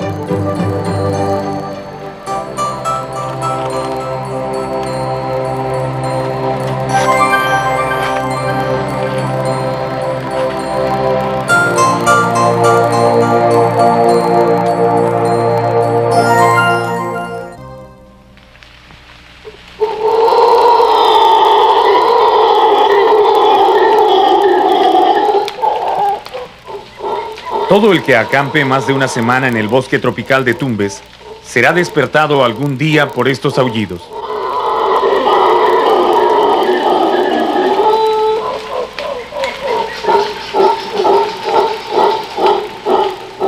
Comienzan puntualmente a las 4 de la mañana y van en aumento según se aproxima la salida del sol.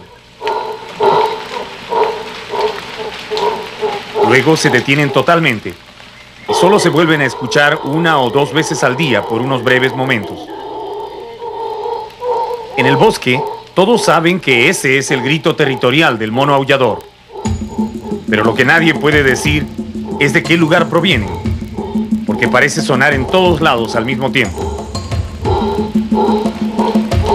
Buscar el sitio exacto donde los monos están comiendo o descansando es una ardua tarea.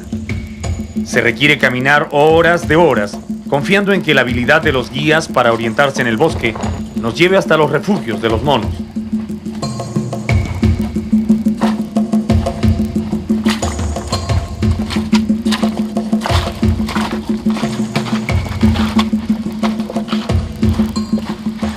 Esta es una zona donde la humedad favorece particularmente el desarrollo de cientos de plantas epífitas, que crecen prácticamente en todas las ramas de los árboles, sorprendiendo por su variedad y tamaño. La más común es esta que llaman gallito por la forma de sus flores. Pero también hay diminutas orquídeas que se esfuerzan por florecer y numerosos hongos y líquenes. A 3 horas de camino del campamento, encontramos unas formaciones rocosas muy grandes, que tienen una cueva en la parte central. Al aproximarnos, notamos que hay algo de vida en el interior. Son cientos de murciélagos que revolotean nerviosos sin animarse a salir a la luz. Parece que el ruido de nuestras pisadas en las rocas los asusta, porque abandonan su cueva velozmente para internarse en el bosque. Estas colonias de murciélagos son muy comunes en el bosque tropical. Se les denomina murciélagos ahumados y son pequeños mamíferos insectívoros que viven en los bosques húmedos de Perú y Ecuador. Usualmente dejan estas cuevas al atardecer para salir a la caza de mosquitos, mariposas y moscas, que son su principal alimento. El murciélago ahumado no es un bebedor de sangre, como su pariente, el vampiro de la Amazonía.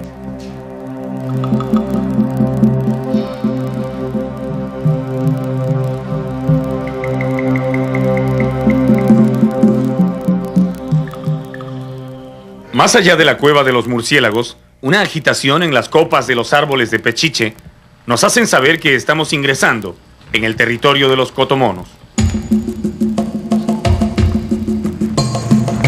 Los cotomonos, o monos aulladores, viven en pequeños grupos familiares en las ramas más altas de los árboles y muy raramente bajan a tierra. Se alimentan de las hojas y frutos del pechiche, la moena y el caimito, 3 tipos de árboles muy abundantes en el bosque. Están catalogados entre los monos más corpulentos del Nuevo Mundo. Los adultos pesan entre 7 y 9 kilos y son más bien lentos en sus desplazamientos por el techo del bosque. Su cola prensil es una quinta extremidad muy fuerte, que la utilizan como órgano de anclaje. Siempre está agarrada a algo, mientras el animal come, duerme o camina entre las ramas. Por su peso, los aulladores no son capaces de realizar grandes saltos entre los árboles, y más bien muestran temor a lanzarse al aire, aunque sea en espacios cortos. Estos grandes monos están bastante distribuidos en los territorios de América Central y del Sur, pero en el Perú solo se les encuentra en el bosque tropical de Tumbes, por lo que también se les conoce como mono de Tumbes o aullador de Tumbes. Los cotomonos rechazan la presencia de cualquier intruso que ingrese en su territorio. Lanzan ramas desde lo alto y también tienen la mala costumbre de defecar sobre las cabezas de los que pasan caminando debajo de ellos. Si uno se mantiene mucho tiempo mirándolos, el macho, jefe de familia, se inquieta y ordena a sus hembras trepar más alto o alejarse del lugar.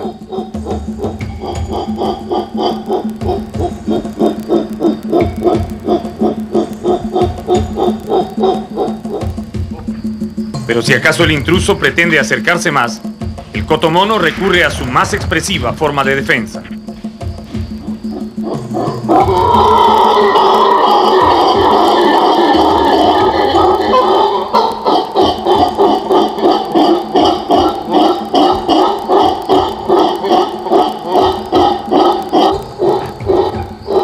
El poderoso aullido que emiten estos monos es posible por el acentuado desarrollo de su laringe. Dentro del tubo cartilaginoso de la garganta, el hueso hioides de este mono es muy grande y le sirve como caja de resonancia. Su grito es audible a muchos kilómetros de distancia. Pero ellos no solo gritan para ahuyentar a sus enemigos, periódicamente emiten sus aullidos para avisar a otras familias de monos cuál es su posición en el bosque y evitar encuentros que puedan terminar en peleas.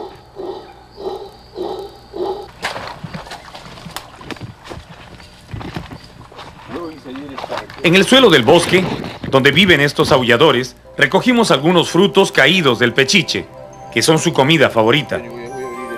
Son bastante duros, y si uno los abre, descubre en el interior numerosos gusanitos que viven entre las semillas. Para los cotomonos, esos frutos repletos de gusanitos son una verdadera delicia. Algo así como una empanada natural que les proporciona grasa y proteínas. En épocas pasadas era fácil encontrar numerosas familias de cotomonos comiendo hojas o simplemente recostados en las ramas de los pechiches. Pero la población de cotomonos se ha reducido tanto en las 3 últimas décadas que este grupito familiar que estamos viendo y otro que vive al noreste del bosque, casi en la frontera con Ecuador, son los únicos cotomonos que quedan en el Perú.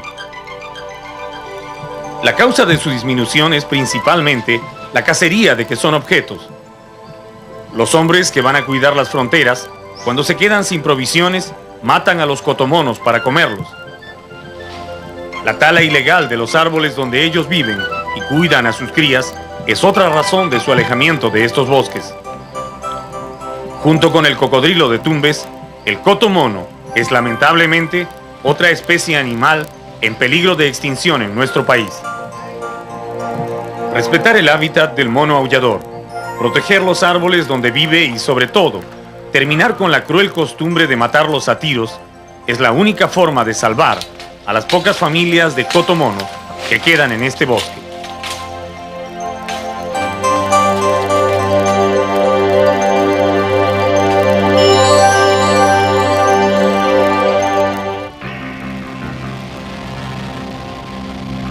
Este avión Seawolf anfibio de la Marina de Guerra del Perú, que despega desde un estero ubicado en el corazón del Santuario Nacional de los Manglares de Tumbes, está saliendo a cumplir una misión algo diferente de las que hace habitualmente.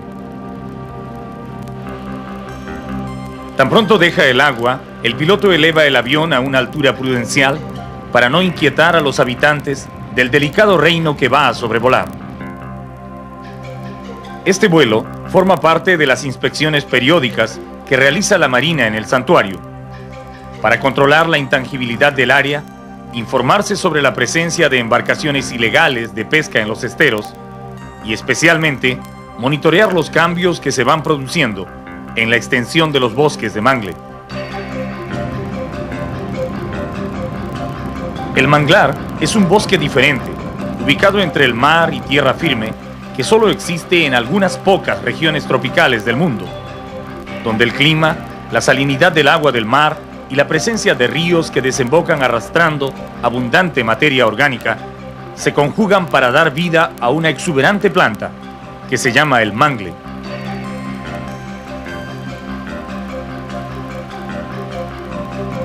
El Perú tiene el privilegio de poseer en el extremo norte de su territorio una hermosa muestra de este tipo de bosques, que son verdaderas fábricas de vida marina. En esa impenetrable vegetación que observamos desde el aire, nacen y se desarrollan las más importantes especies de crustáceos y moluscos de nuestra costa. comienzan su vida muchísimas variedades de peces y se refugian una infinidad de aves propias de nuestro territorio y otras que migran desde lejanos lugares del mundo. Nuestros bosques de mangle, que eran mucho más grandes en épocas pasadas, actualmente solo tienen un área de 4.541 hectáreas y están ubicados en las costas de Tumbes, desde Puerto Pizarro hasta el Canal Internacional, que es la frontera entre el Perú y Ecuador. Hace muchos años, cuando no se conocía bien la importancia de este ecosistema para la vida marina, los bosques de mangle fueron cortados para utilizar la madera como leña y posteriormente para dar paso a la construcción de grandes pozas de crianza de langostinos. En ese tiempo, miles de hectáreas de este delicado hábitat desaparecieron arrasadas por tractores y excavadoras, que destruyeron en pocos años lo que la naturaleza había construido pacientemente durante siglos. Cuando se logró detener la depredación, solo quedaba la mitad de lo que había sido este patrimonio natural de nuestro país. Finalmente, en marzo de 1988, el Estado peruano decidió proteger oficialmente los bosques de mangle y creó el Santuario Nacional Los Manglares de Tumbes, sobre un área total de 2.972 hectáreas. Dentro del santuario quedó prohibido pescar, cortar el mangle o construir pozas para langostineras, y todo el área quedó bajo la protección de la Armada peruana.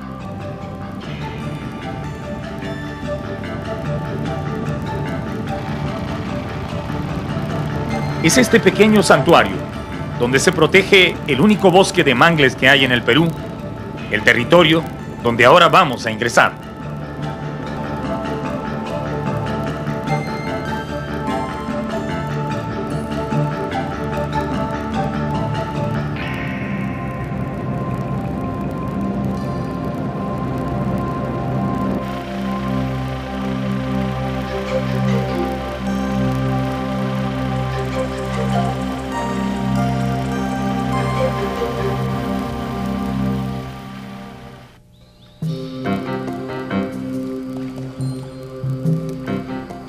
Los esteros, estos grandes y tranquilos canales bordeados de mangle, donde el agua del mar se encuentra con la del río, son los caminos por donde se transita para ingresar al Santuario Nacional de los Manglares. Cuando el visitante navega por un estero, al comienzo da la impresión de que todo el lugar está deshabitado. Y si el motor del bote no está encendido, aumenta aún más esa impresión de soledad.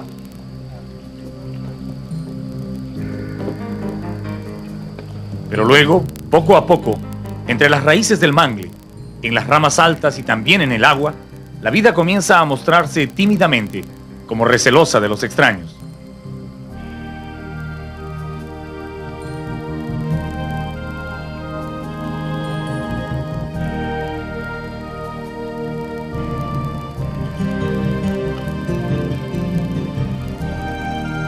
Desde la orilla no es posible ver nada hacia el interior del manglar. Las ramas y las hojas crecen apretadamente, formando una barrera impenetrable, donde solo logran filtrarse algunos rayos de sol.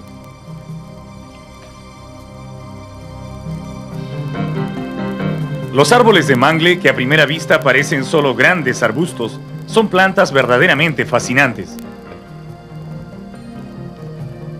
Crecen sobre un terreno fangoso, inundado alternadamente por el agua salada del océano y el agua dulce de los ríos, extendiendo un profuso sistema de raíces que los apoyan firmemente en el suelo.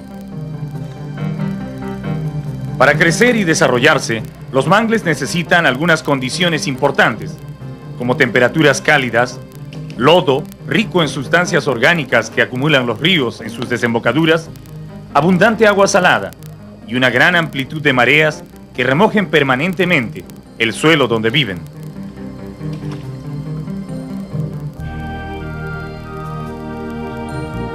En el santuario de Tumbes se encuentran hasta 5 especies de mangles, pero el más común es este, al que los botánicos denominan Rhizophyra mangle o mangle rojo, por el color rosáceo de sus tallos.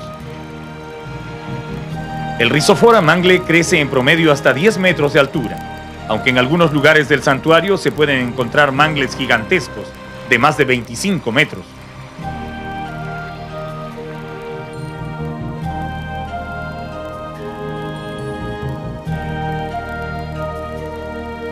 Una característica típica del mangle Rhizophora son sus grandes raíces, en forma de zancos arqueados que crecen en el tronco y también en las ramas de la planta.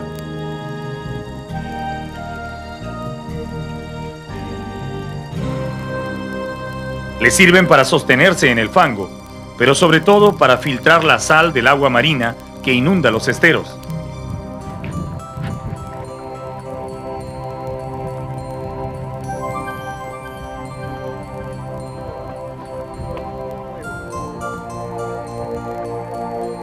Al navegar por el santuario, uno puede acercarse a los mangles rojos y descubrir que sus raíces no están fijas en el suelo, sino apoyadas en él, cumpliendo su función de filtro y soporte.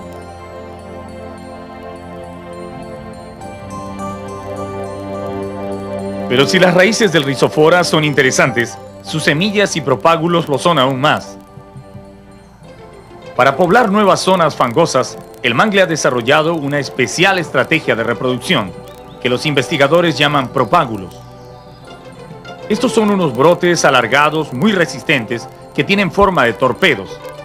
Nacen de las flores del mangle y comienzan a germinar arriba en las ramas. Y cuando ya han prendido a la vida, se sueltan y caen, clavándose en el lodo, donde empiezan a echar raíces hasta convertirse en una nueva planta.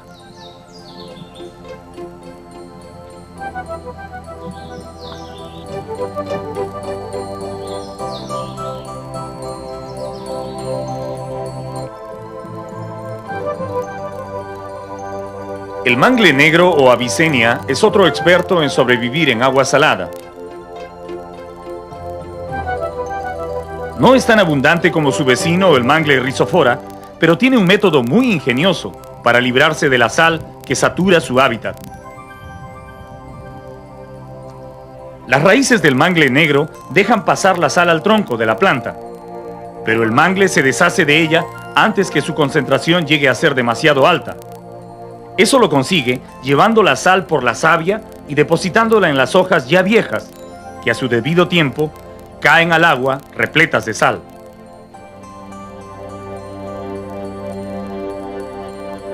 Aparte de esto, el mangle negro ha desarrollado unas raíces muy curiosas, que tienen ramificaciones que salen del suelo a captar oxígeno. Se llaman neumatóforos y parecen cientos de lápices emergiendo del barro donde están enterradas las raíces principales.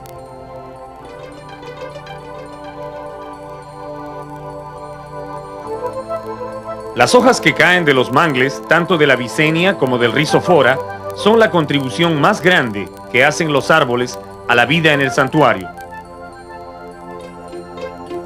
Toneladas de hojas caen diariamente en los esteros y se descomponen en el agua, donde son devoradas por hongos y microorganismos que transforman el tejido vegetal en protoplasma microbiano. Los peces, larvas de langostinos, crustáceos y conchas que viven entre las raíces del mangle se alimentan de ese producto, sin el cual no sería posible la cadena de vida en el santuario.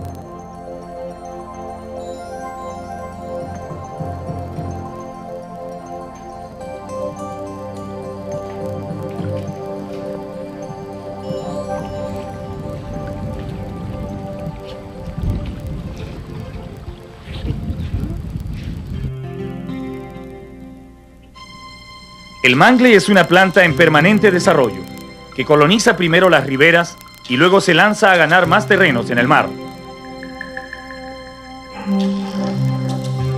Con sus fuertes raíces atrapa el lodo que llega acarreado por los ríos y lo fija en el fondo para crecer encima de él. Así, una planta de mangle se convierte en un islote solitario que lanza sus propágulos para hacer el mismo trabajo alrededor. Ellos forman una isla, luego otra y otra, hasta que toda la superficie del agua queda cubierta por esta planta extraordinaria, quizás la única en el mundo, que conquista la tierra donde quiere vivir.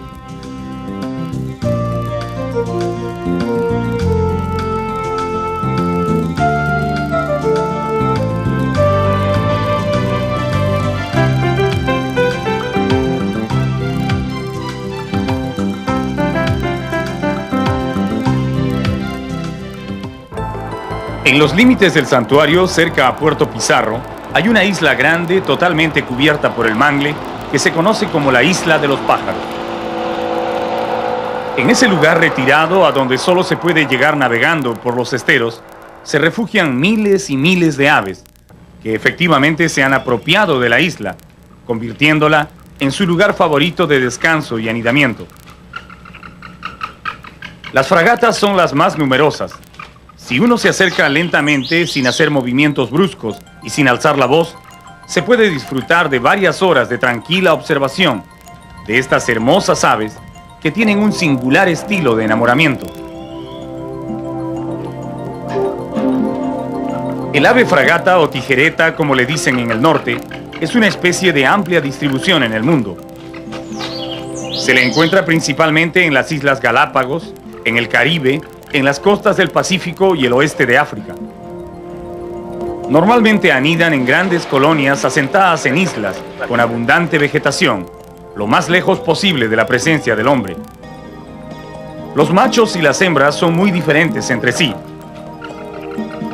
Las hembras tienen el plumaje blanco y negro y el pico color crema, con suaves tonalidades de celeste. Mientras que los machos son totalmente negros, con un gran buche rojo.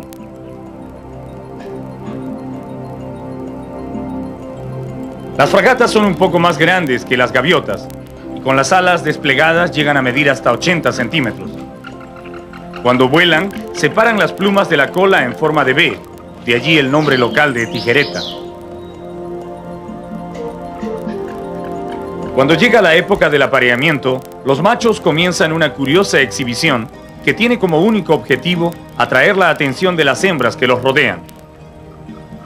A falta de colores brillantes o plumas especiales, la naturaleza le ha dado al ave fragata una gran bolsa roja en el cuello, que infla como un globo para conquistar a su pareja.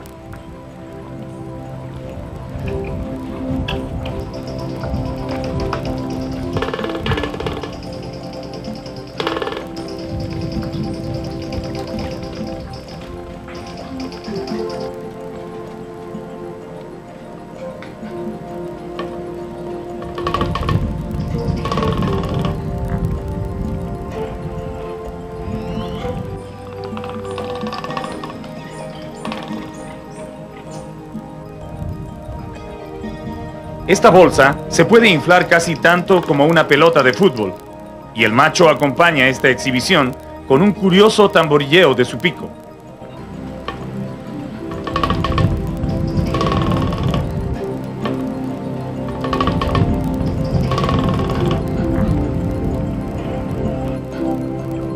Las hembras que lo rodean parecen no prestar mucha atención al ruidoso galán, pero realmente están muy atentas a todo lo que hace.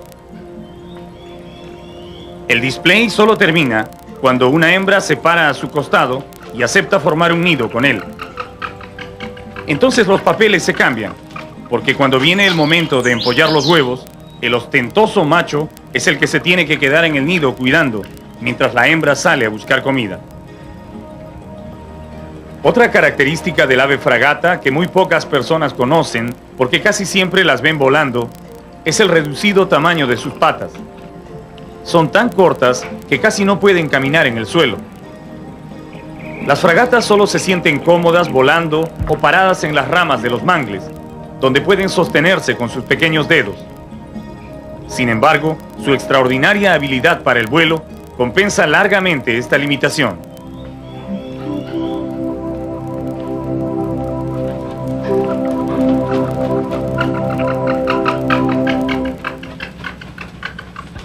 Cuando comienza a atardecer, la isla de los pájaros, que de día parece propiedad exclusiva de las fragatas, comienza a recibir a sus otros inquilinos, que llegan por cientos a buscar un lugar donde pasar la noche. Pareciera que un horario cósmico rige las vidas de estas aves, porque puntualmente a las 5:30 de la tarde empiezan a llegar a su isla y van ocupando diferentes ambientes entre los manglares. Los primeros en acercarse son los pelícanos, formados en grandes escuadrones en V que cortan el aire haciendo sonar sus grandes alas. Oleadas y oleadas de pelícanos se suceden en una impecable aproximación, sincronizada por algún misterioso controlador de vuelo que los guía a la perfección, cuidando que ningún escuadrón se cruce con otro ni rompa su formación. Detrás de los pelícanos llegan los cormoranes, de rápido vuelo, que siempre parecen tener urgencia para aterrizar.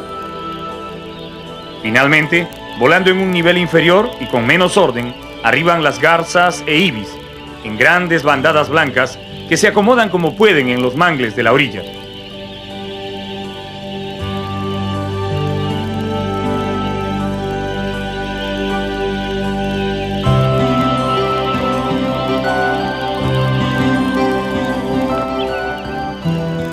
Cuando el sol se acerca a su ocaso, todavía quedan cientos de aves volando en círculos en el cielo, tal vez esperando el permiso de bajar a tierra o simplemente despidiendo al día. Al contemplar este bellísimo espectáculo de la naturaleza, uno piensa que bien valdría la pena que alguna vez el gobierno promulgue una ley otorgando por derecho de ocupación, de una vez y para siempre, la propiedad total de la isla a estos pájaros, para que nunca ningún hombre pueda despojarlos de este hábitat que la naturaleza les concedió en el planeta.